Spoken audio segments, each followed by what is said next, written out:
Ako'y nangunguha ng mga dahon ng kakawate at ilalagay ko sa aking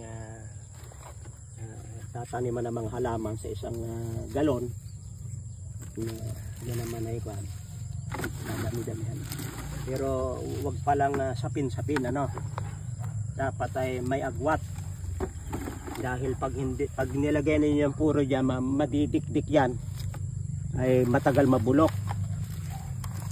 Kaya lalagyan natin ng ibang medium. Ito yung paklang ng saging, ng dahon ng saging. Yan ay natuyo na, maganda yan. At yung itong kakawate, mayroong antibacterial yan, anti-pest, ano. Kaya't na ang halamang ang lupa na galing diyan, yan yung pinadaan, ay maganda. Ang lagay niya unti-unti. Yan kasi kukupis yan. Ngayon lalagyan natin ng abo. Ang disinfect ito, unti-unti magiging lupa yan.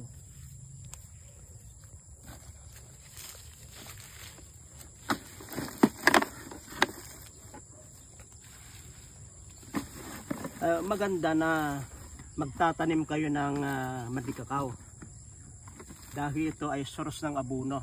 Ito'y legumes, pampaganda ito ng lupa, napakataas sa nitrogen, phosphorus at iba pang mga minerals para gumanda ang mga halaman.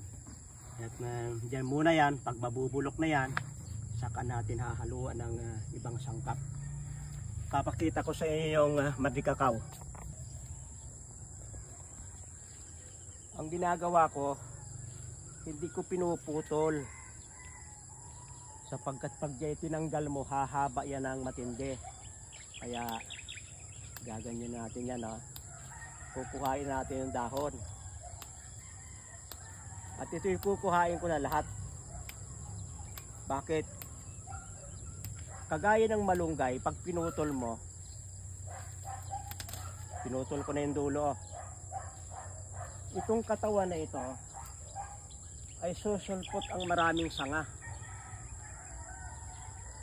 Kaya mga 2 weeks pa lang, marami na tayong dahon ng madikakaw. Ating ito na.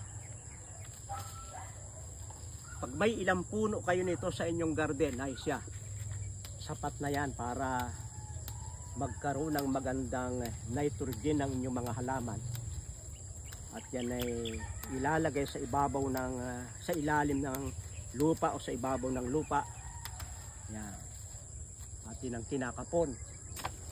Ang dahilan, tatalbusin na natin ito ng marami na kagaya ng ating ginawa sa malunggay.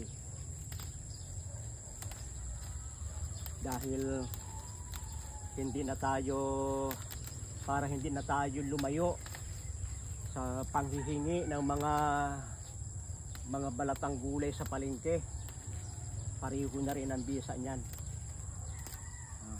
Magtanim ng sariling itong kakawate at samantalahin yung kanyang mga dahon na ito'y gamot sa mga piste, sa mga hayop, sa mga piste, sa mga halaman. Pinalilinis ito yung lupa, pinagaganda yung lupa para yung halaman ay masaya na walang sakit. Maraming salamat sa pagsubaybay nyo sa Natural Wellness, si Pastor Vito.